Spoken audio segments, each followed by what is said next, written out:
Okay, it's running now.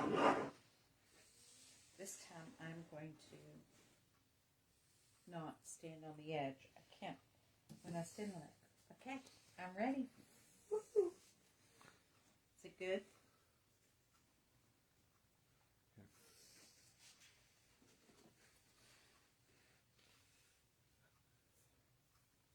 Hey friends, are y'all gathering up? I think it's about 6. Oh no, we have a few seconds to go. Are we all set up? I forgot to get the little hanger holder for it.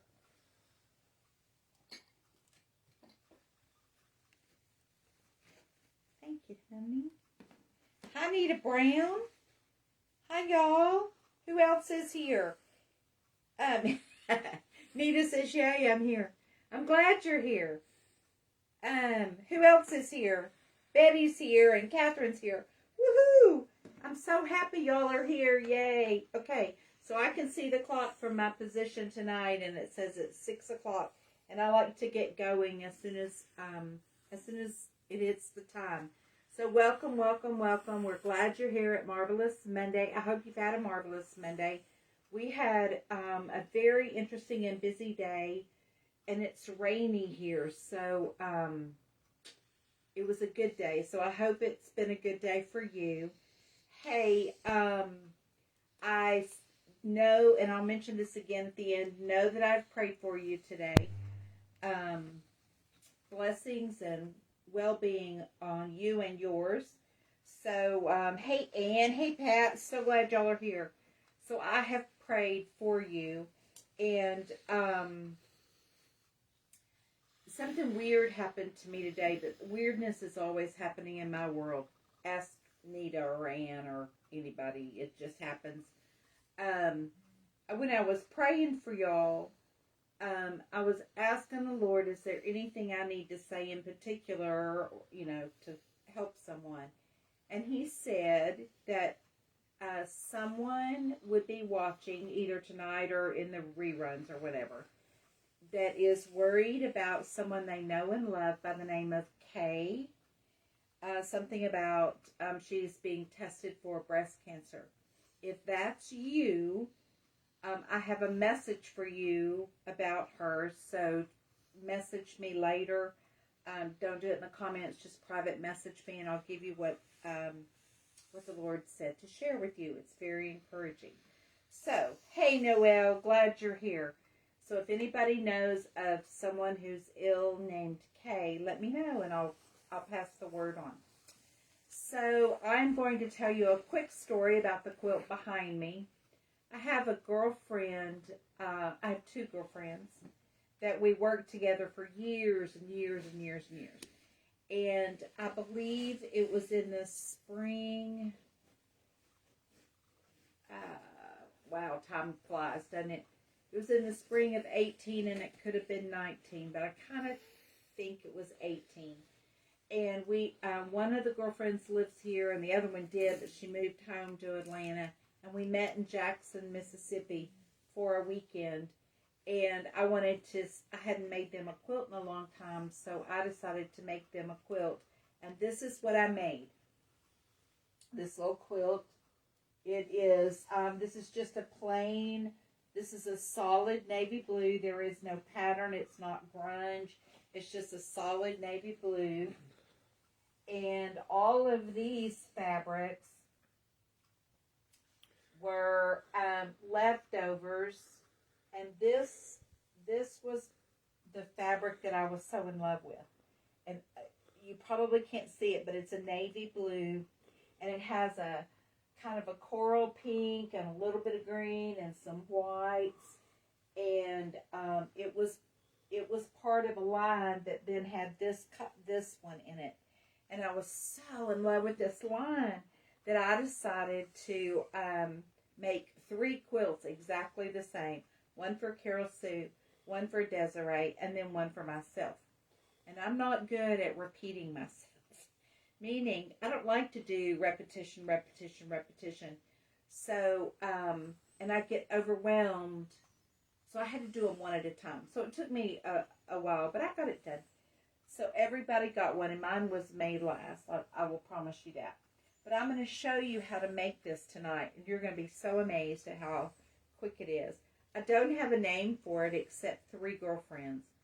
That's just kind of the only name I have for it. One of the girlfriends has since passed away, so it's real tender, and I love this little quilt. So let me show you how this is done. If you would like to make this in the future, in the today's reminder post that I did on Annie McHugs, in the comments I put a picture of this. And if you're going to make this quilt, go and click on that comment and then screenshot that so you'll always have the layout. It's super easy. So let me break it down for you. This is a row, and there are 1, 2, 3, 4, 5, 6, 7, 8, 9, 10, 11, 12 blocks per row, and there are 12 rows. So that's 144 blocks. And they're real quick, and I mean, you'd be amazed at how fast they are. And there are just 2 blocks in it. And I know it looks hard, but it's really not. Okay, I used 2.5-inch strips. Here's a 2.5-inch strip. And you know when you buy fabric and you cut a 2.5-inch strip, this is called width of fabric, right? It goes from the selvage to the other selvage, right? So width of fabric. Most fabrics are going to be, cotton quilting fabric is going to be somewhere in the neighborhood of 44 inches wide, okay? Now you'll need, I don't even know how much. Let me look. I forgot. So I used scraps because I was making other stuff, and so I pulled scraps from this whole line that I had. However, you could do it with as few as 6 different prints that all, coordinated together. And when I wrote up the pattern, if you use, and I'm not talking the blue, I'm just talking the colored. If you just use 6 fabrics, you would need 3/8 of a yard. So I would round that to half. You would need about a half a yard of 6 different prints. Well, if you decided to get 12 prints, you would need about a quarter of a yard. So I think you could probably make this whole quilt with a dozen fat quarters. But if you have a stash, start pulling. And the way to do that is pick your focal fabric. Pick the fabric that you love the best, whatever that is, and then build from there. So in this one, it was the navy and the white and the pink and the coral and the green for the leaf. And then here's the same exact print in the opposite. So it was the coral and the pink. It didn't have any navy in it. But those were my, and then some of them had a little bit of teal in it. So the teal, right? So that's how I built my scraps. I went to my scraps and said, okay, here's my focal fabric. Everything is going to play off of this. And then if there's a coordinating that looks good with it that had teal in it. So that's how I got all these different fabrics. There are a lot of repeats. So as an example, here it is, and here it is, and here it is. And this one, and this one. This one, and this one, and this one. And that one over there. I mean, they're all in. So I can't even tell you how many fabrics I used, but I used a bunch. And scraps are fun that way. So you'll need strips. So one way you can do that is to go get fat quarters, or you can get with the fabric. The other way you can do it that's even easier, if you're looking for easy, because I like easy, is a jelly roll. So we've all seen jelly rolls. I haven't even opened this one. It's new. But today I noticed that it's got so many of these same colors, and I'm just drawn to this. This is goodness to me. I love this. Whew. Oh, do I love this. Look at this, y'all. Oh. So it'll have 42 different colors. I mean, it's the whole fabric line. And a lot of times they'll have two of the same fabric to make enough. So here's a teal with just white and the little patterns. Isn't that fun? So this makes my heart happy. This whole color palette is just one of my favorites.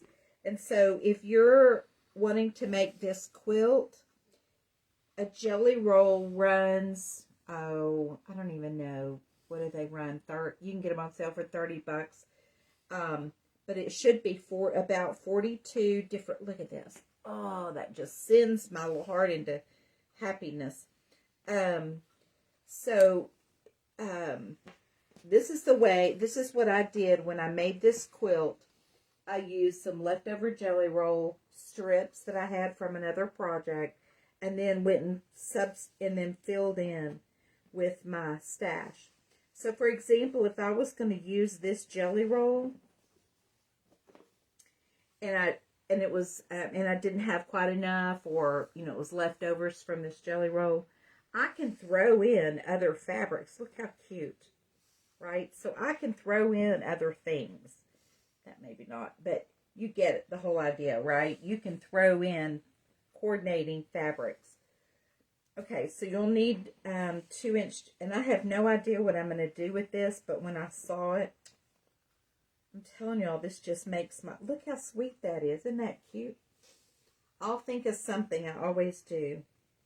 And I don't buy jelly rolls very often, but I think I was just kind of in this mood when I thought of it. Okay, so do y'all know what I mean when I say end of bolt? The Christian Quilt Guild recently got a great big donation of end of bolt. And so I'm going to give a shout out to, hey Pam, to Fabric Cafe, who is here in Tyler. And if you don't know their website, it's fabriccafe.com.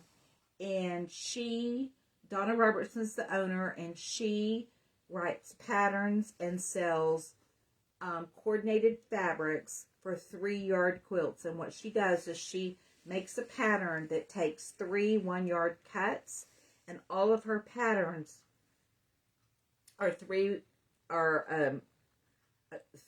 different 1-yard pieces. And then and she has free patterns too. So all of them, and they're lap size or throw size. So she heard about the Christian Quilt Guild, and she had a bunch of fabrics, like leftovers and stuff.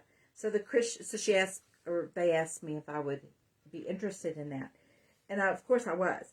Now this is what an end of bolt piece of fabric looks like. So what happens is, you roll the bolt, and what they do in her business is they cut a yard and a yard, and most bolts have either 10 yards or 15 yards on them. So when you get to the end, the manufacturer always adds some fabric at the end, right? This is going to be up against the board inside the fabric, so that the retailers will always have at least 10 yards. So they don't short them. It's not like they give them 9.5 yards. They always give them 10 plus a few inches. And so this would be the end of bolt. And this is the, if this is in your stash, something like this, a 2.5-inch strip is really, really easy to pull and throw into your quilt. So you'll need strips. Once you have your strips, you're going to right sides together. You're going to sew them 1/4 of an inch, right? No, just like normal, okay? So now, once you have it all sewn together, what you're going to do is you're going to iron it real flat. Really, really flat. Okay? And then you're going to keep stitching.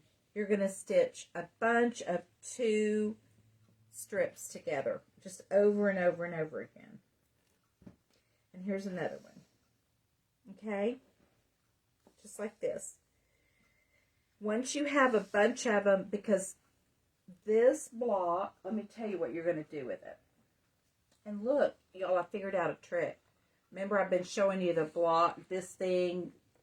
Well, I wanted it bigger and smaller, so I cut it at the corners. I was proud of myself. I'm so silly. Hey, Ann, good to see you. Okay, so we're going to work on this block, okay? Now, didn't that work better? Okay, so we're just going to work on that block. That's one of the 2 blocks you'll need, okay? So you're going to stitch your rows, your 2 strips together.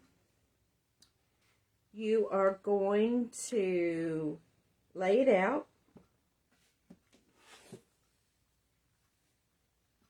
You're going to get your rotary blade.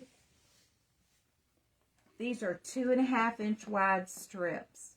Whenever you use, whatever that width is of your each strip, which is 2.5 inches, that's how wide you're going to cut this. So I'm going to come in 2.5 inches.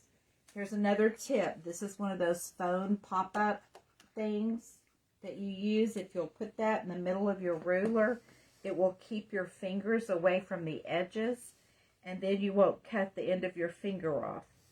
I learned that after I cut the end of my finger off. I put that there to see how I kind of hold it. Okay, so I'm going to cut this 2.5 inches. Now, if you're really brave, you can stack these. I usually do.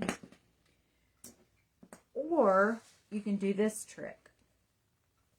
I'm going to show you the easy way to do it. This is how I usually do it. So I line these up so that these, all 3 of these are on this same grid mark on my ruler, on my mat. See that? And I use a longer ruler, so I'll just do 2, but I can cut 2 at a time.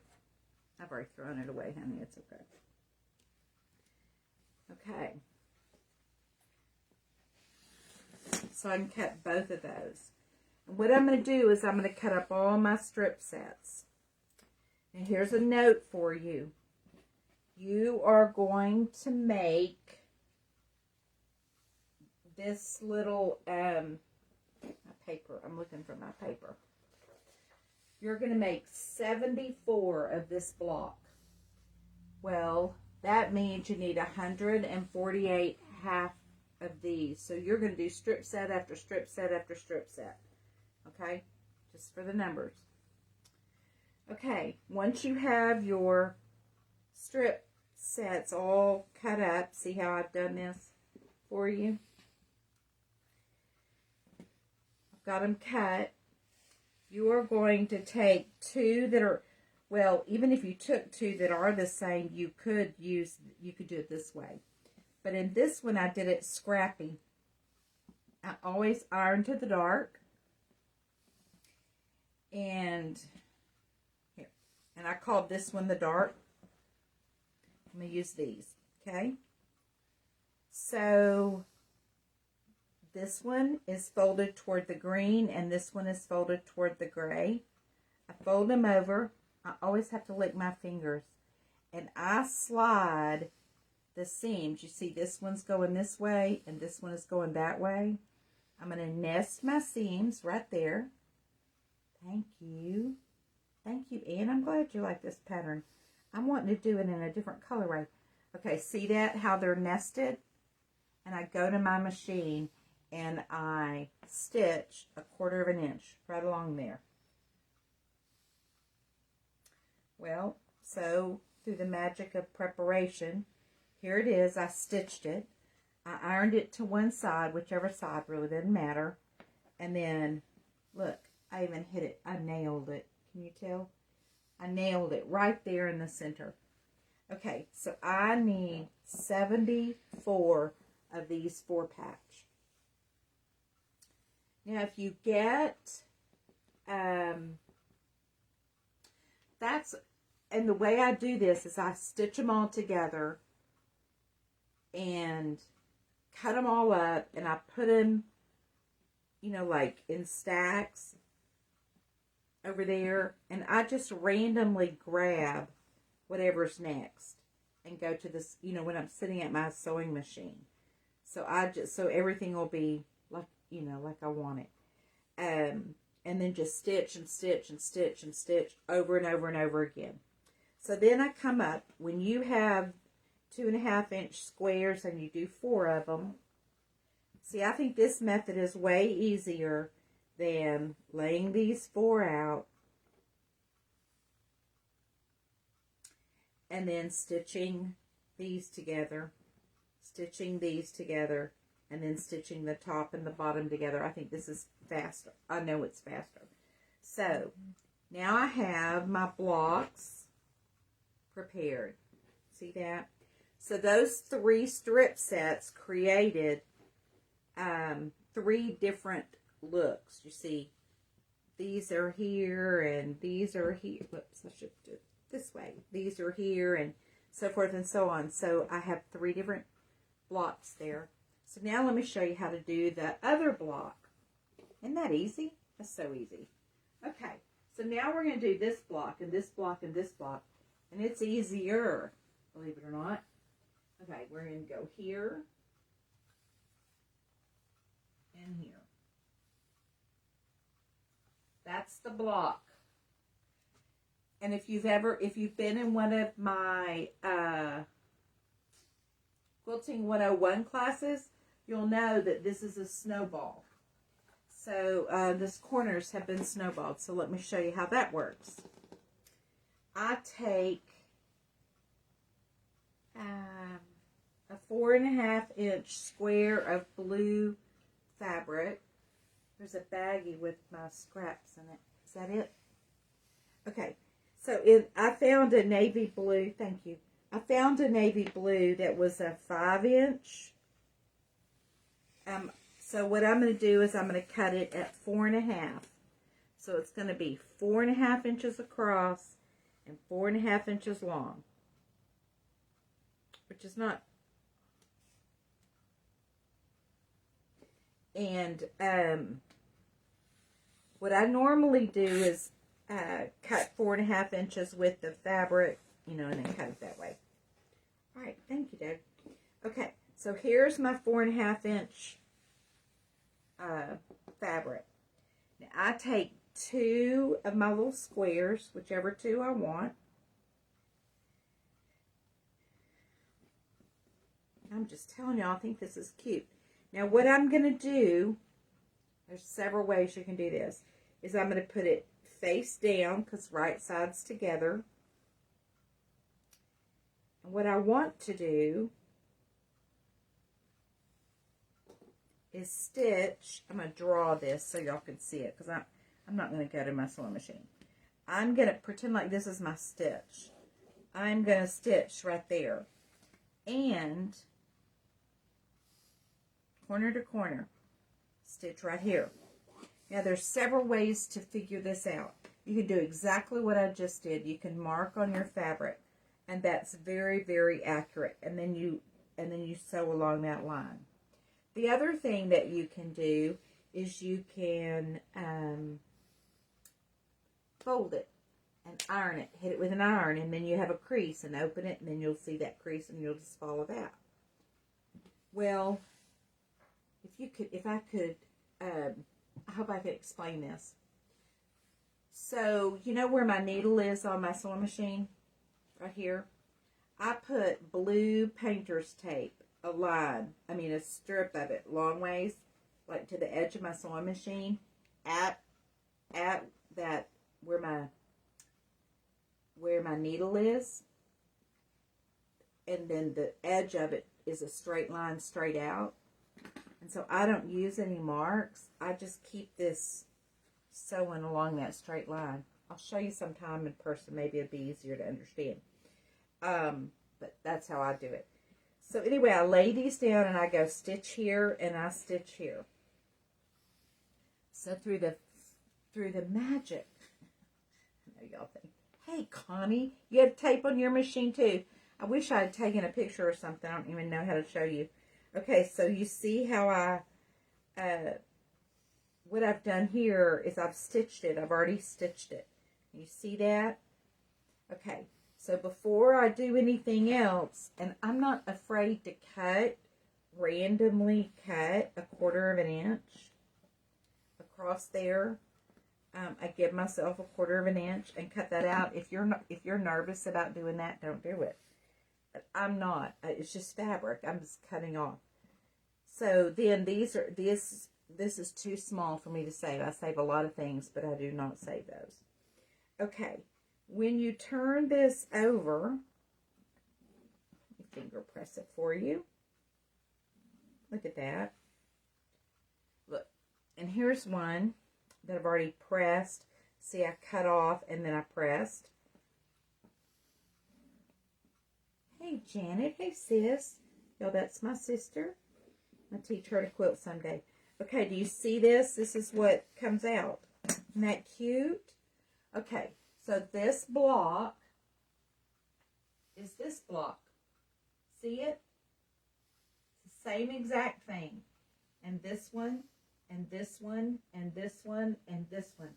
Every single block. These are the 2 blocks. This is all it takes. You need 70 of these, and you need 74 of these. If you have that, that's 144 blocks. But I did 12 across and 12 rows. So if you wanted it to be 10 across, you would get a different pattern, but you could do it. Like if you want to make it smaller. Okay, so these 2, and so now it's all about arranging them. Once you have piles of these, then you can arrange them. Okay, so you would just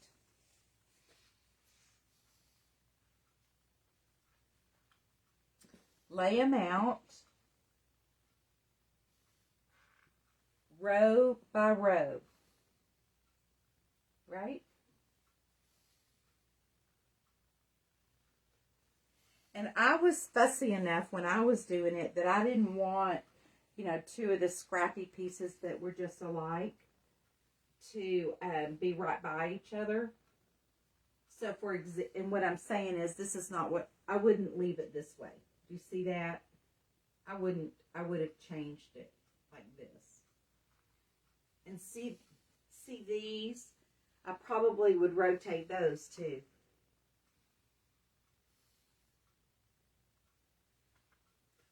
Or grab a different one. But that's all there is to it. And then you just keep going. Isn't that cool? So you just keep going. You lay out, so it takes a design wall, or it takes a big table, or I guess y'all have noticed this cardboard mat that I have that is 72 inches by 36 inches, and you get them at Joann's or, wherever you get them. Those are really good for laying out your rows. And if you're limited in space, just do 1 row at a time. Take the picture that's on the, either behind me or the one I posted today, and just follow the same order. Because this block, the 4 patches don't really change direction. It's the snowballs that do. See right here? And that's the only thing you have to watch for, is just to make sure that you have it going the right way to make the pattern. And there's a gazillion patterns you can make. But if you have any questions about it, Janet says, hey, Doug, too. He says, hey. So if you have any questions about it, it's real fast. I mean, it doesn't look fast, but I think it looks complicated. Do y'all think it looks complicated? Most people do, but it's really that simple. Then after I got all the rows together, top row, I sewed to the second row, and I usually do like 2 rows and 2 rows and 2 rows, and then start building, putting it together that way. Then I added a border. I couldn't remember how big this border was. It's an 8-inch border, and it's a big border. Couple of reasons. I wanted it to enlarge the quilt, which is one of the reasons. Pam wants to know, yes, Pam, we can. How to get the tape on your machine straight. Use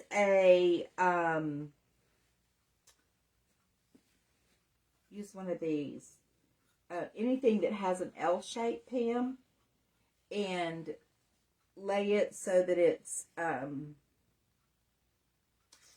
that's what helped me, is what I'm telling you. I have a small, just a corner, so it's really just a ruler thing. So yes, we can talk about that more in detail at some point. What else y'all want to know? Oh, Betty, it's so easy.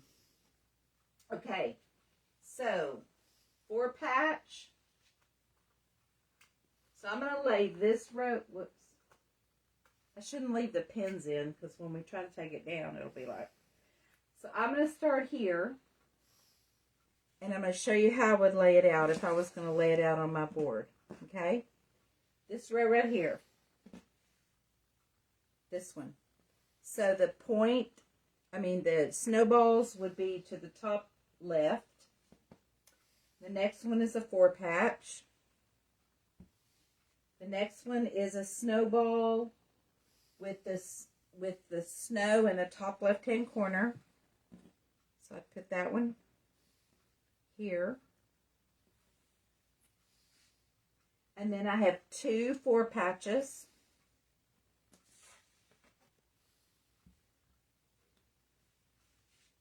And then I have another snowball, and this is where it goes the opposite direction. So that's where I would, put my next one. And just line all that up, and then stitch this to this, 1/4 inch, this one to, and so forth down the row, and it'll be done. You'll be amazed. You'll be absolutely amazed how quick it is. And people think it takes a long time, and it does look complicated, but it's not. It's really quick. So I have some, I have this little diagram for a 4-patch. If that's something that you want me to send you, I will be more than happy to do that. If that helps you in any way. I just use 2.5-inch strips. So I'm going to repeat the amount of yardage that I'm not talking about the blue. If you use 6 fabrics, you're going to need about 1/2 yard of each one. If you use 12 fabrics, you'll need 1/4 yard of each one. So, or if you buy a jelly roll, you'll have plenty. You'll have plenty of fabrics if you buy a jelly roll and use that. You'll have plenty. And for the outer border and the snowball, you'll need 3 yards, whatever color that is, and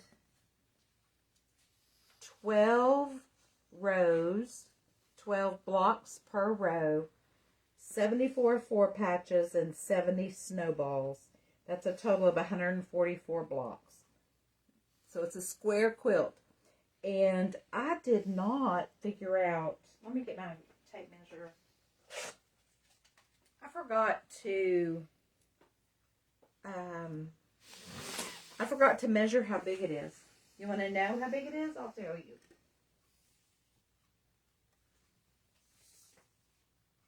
Ooh. It'll be 68 by 68. So really good lap size. I will tell you, I used this quilt a lot during Snowvid. We didn't have that electricity for however long that was. 72 hours. And this is one of my go-to quilts. That's why I had it out. And I thought, I could just show y'all how to do that.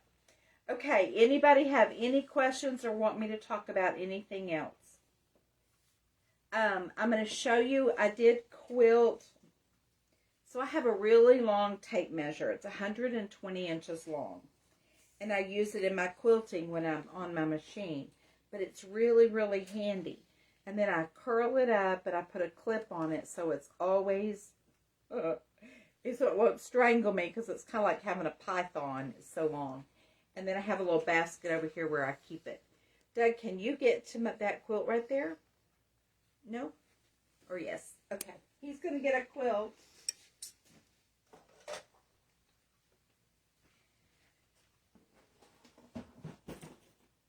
He didn't expect that. Neither did I. I didn't know how long this would take. So I didn't have it back here in case. Okay, y'all remember this quilt? This is a donation quilt that I will be donating to an organization that is called And Then There Were None. And it's for women who are exiting the abortion industry. So they've had a change of heart. They've decided they want a change of careers. And the ministry, And Then There Were None, helps them make that transition. When they come out, a lot of times, every time, they are, they just have a lot of psychological damage, and they're broken. Let's just put it that way. They're just broken. Their hearts are broken. They've been in a very dramatic and traumatic world, and usually for a while. So we pray for them all the time. In fact, Abby Johnson is the founder of this ministry, and if you've seen the movie Unplanned, then you will know who Abby Johnson is. She is pro-life, pro-love advocate, probably not even 40 yet, is raising a family. She worked at an abortion clinic in Bryan, Texas, and that's where she got her start. She was the story. I mean, it's her story, the movie Unplanned. So that ministry, I was nudged one time by Spirit to reach out to them and see if they could use quilts. And so we make quilts for them, and these women that come to their retreats where they get counseling and just loved on, get a quilt. And so we make quilts for them. And I'm going to toss this up here. Might need you to help me, sir. I haven't put the binding on it. I got this quilted, but I have not put the binding on it. Let's see if y'all can see it. Can you see it?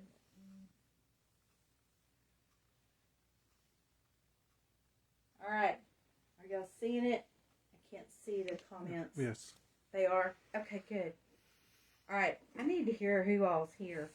Okay, so I want to show y'all. I hope you can see on this. I had to add some fabric to the back to make it wide enough. Can y'all see this quilting pattern? Let me get it. Can y'all see it, or is it too close? Too light? Maybe kind of. Yeah, a little bit more. There. Perfect. This is the most interesting quilting pattern. It's new to me. It's called malachite, which you know is a stone, a beautiful stone. But it is a big meander. Do you see that? It's just really an interesting pattern. And if you're into long arm quilting, it goes super fast and it covers a lot of territory. So long arm quilters really like that. Yay, I'm glad y'all like it. So this will be going to them. The fabric, I'll put the binding on. I'm gonna bind it in the same thing as this fabric. This fabric was donated by Crafts and Quilting here in Tyler to the Christian Quilt Guild, and this fabric, this one is, and it's made by Tula Pink, and it's got there are unicorns. Do I see one? Here's one. Look, there's a unicorn. Do you see it? It's kind of subtle. Right here, there's a unicorn. So anyway, and then these fabrics are fabrics that I fabric dyed myself a couple summers ago. And I don't know if y'all know it or not, but during Snowvid, or right after Snowvid, we were frozen in, and I dyed some fabrics with snow. Oh my word! I meant to get that piece out to show y'all. So thank you. I dye fabrics. I love to dye fabrics. So if you're ever in Tyler, or if you're ever interested in learning to dye fabrics, I will be more than happy to teach that. We have to have warm days. Now, I guess it was yesterday that was warm. Today, it's not warm enough yet. It needs to be up in the 90s. And we go outside and leave it outside so that it steeps really fast in the heat. There's two ways to dye. One is immersion, like you immerse the fabric in the liquid, in the dye, and then the other kind is ice dyeing and snow dyeing. So I'm going to tell you about it. You take your plain fabric and you put it in on top of some sort of screen, like a house screen or maybe even a grate or something. A screen works best. And I do this outside normally, but I did it in the house during snow. And what I used then was I used a big tub, like my big, just a big plastic tub. And I put a thing in it so it wasn't sitting on the bottom. And then I put those cookie, like cooling racks in the bottom of the tub. Okay, so outside I put it on screen, I put it on that, inside. And then you arrange your fabric. Now, before you do that, you have to soak the fabric in a solution called soda ash. Soda ash. I remembered the ash. Soda ash. I just went blank. So it has to soak, and what that does is it allows it to, it changes the pH level. So then once it's soaked and you wring it out real good, then you can put your fabric down. And if we're outside, I'm going to explain that process. You put it on this screen and you scrunch it up, right? You don't want it to be, pretend like this is white. You scrunch it up like this. That gives it, remember it's wet, so it doesn't stand up as much. But that gives it like creases and, like heavier dyes, and right here would be heavier dye than this down in here. I think Doug is looking for it. In the bin he put away, and he forgot that he put away. And it's buried in the bin. It's not a big deal, honey. So, anyway, you scrunch that up, and then you pour a whole bag, or almost a whole bag, of crushed ice on top of it. So this is all scrunched up. You pour ice. You bury it in ice. Well, last week, we buried it in snow. He went out and got a big old bucket full of snow. We had plenty. And, we buried it in there. Well, once it's buried in ice or snow, you take, it's powdered dye. So that it's in a, it's dry. So you take your spoon and you dip, pretend like your spoon, this is covered in ice or last week's snow, and you sprinkle your dry, and it covers this section. Well, last week I did 3 colors. I did purple, scarlet, and turquoise. And so then I would take the green, or whatever, the blue, the purple, and the scarlet. Forget the green. Okay. But you can do all one color, you can do multiple colors, or, you can do anything you want to. Okay. Then what happens is the ice, or last week the snow, begins to melt. Well, it takes like almost 24 hours in the house for it to melt. Outside it takes about 4 hours. But that dye, when it hits the water, it turns into a liquid, right? And so then it drizzles down through the scrunched up fabrics, right? And drizzles down like crazy down in there. And you don't know what you're going to get. You have absolutely no idea what you're going to get. So once it's been there for, if it's hot, 4 hours, then you rinse all the dye out, and then you wash it in some special solutions. But it comes out, they're magnificent. Honey, if you want me to, I can show them that one that's hanging right there. I thought you weren't wanting that yet. I don't mind. These are my friends. They're only 4. So let me show y'all what I did. So you know I have this new tool that just came out. And it's the orange peel, right? Y'all have seen it. If you want one, you let me know. I will get one to you. So it's the orange peel. That last quilt that I showed, that tulip pink, that was using the large window. Well, inside that large window, there's also a small window. And I, during Snowvid, needed things to do while I sat under my quilts. And so one of the things that I did was I came in here and just whacked off a big piece of fabric.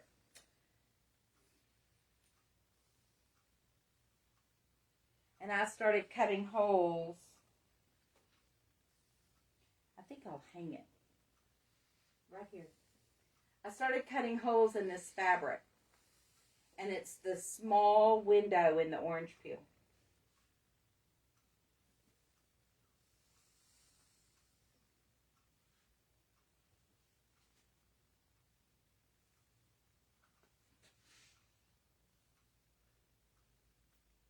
Okay.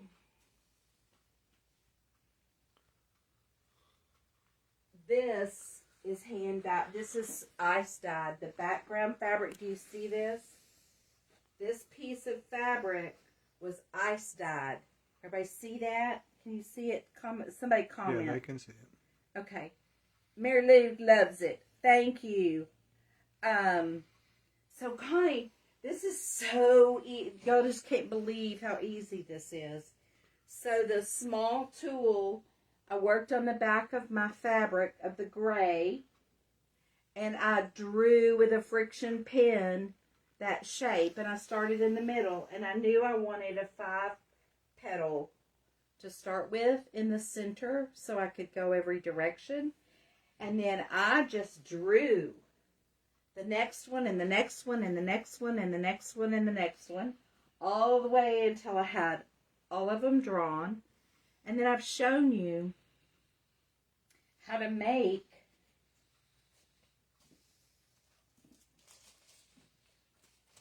how to use the tool. I've shown you this, I think, and if you don't remember, I can show you real quick. So I used, see, here's the tool.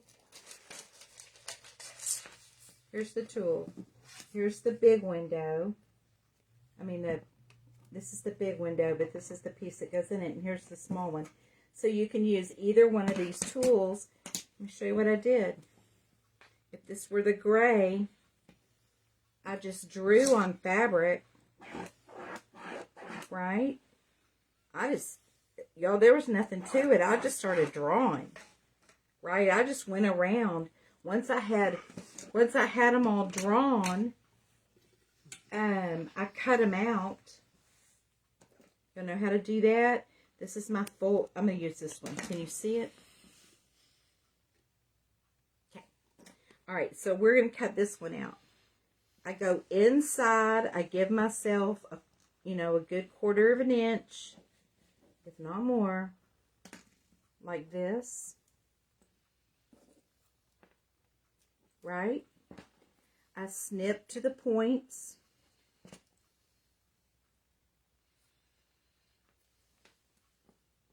I didn't even iron this, y'all. I had it all scrunched up for ice dyeing. And then look, just like we learned when we were making, putting sleeves in dresses. If you're as old as I am, you took Comac.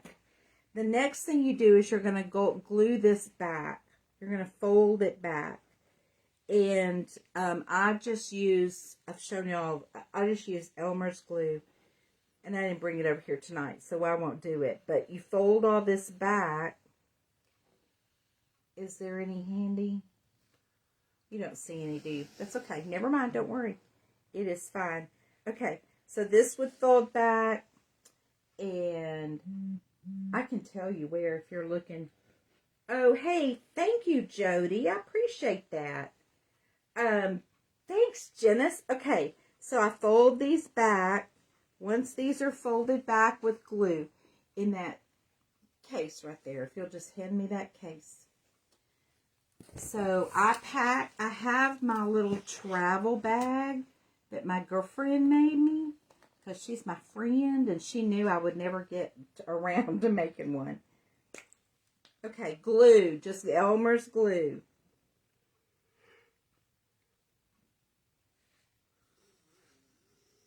Fold. Then I always hit this with an iron, and that's to melt the glue. And to, once it's melted, then it's no longer sticky, and it will not mess up my sewing machine needle.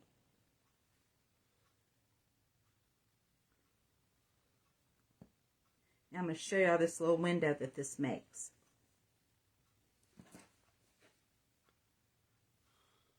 See? There's my window. So that's all I did all over this whole cloth gray fabric. And then I needed something to go behind it, and I was going to use my snow one, and I didn't like it as much, so I started looking for another big piece, and that's just fabric behind. Now what I'll end up doing is on my long arm this week, I will, well, maybe not this week, it depends. I will, normally I stitch this down at my sewing machine, but because I have 96 of them on one piece of fabric, I'm thinking it'd be easier to make a bag and put batting in there and then load these, and then as I'm quilting, stitch around each one of them. So, how easy is that? But do y'all like it? I like it. I think it's fun. And how interesting that you can make an art quilt using this little orange peel tool. So I got really excited about it. I think it's going to be a fun little, and if y'all think another, and yeah, I want to give credit to where credit is due. Ann Houlihan, you are the one that inspired me. Y'all, she sent me this picture of somebody had made a memory quilt, and they had taken that orange peel shape,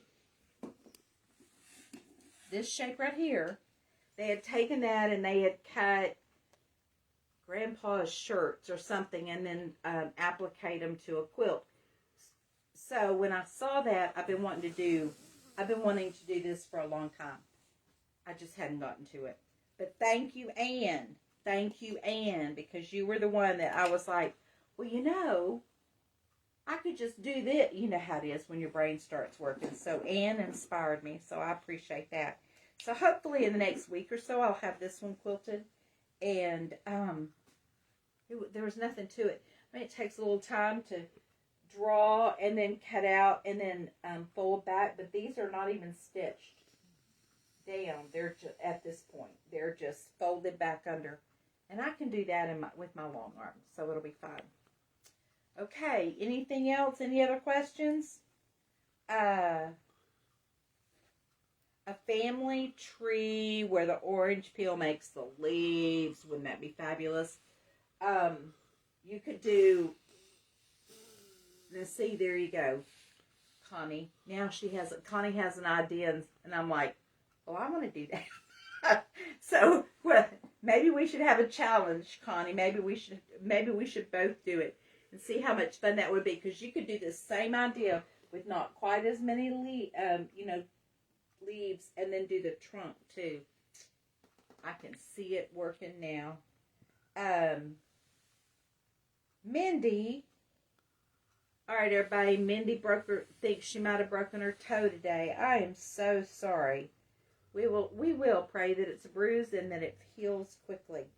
Okay, if anybody has any prayer requests, let me know. If any of you know of anyone, a friend or someone that you love named Kay, K-A-Y or K-A-Y-E, I don't know,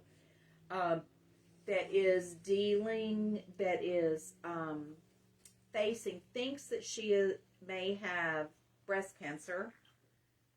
While I was praying for y'all today, I asked the Lord if there was something if there's anything I should tell you in particular, and that came.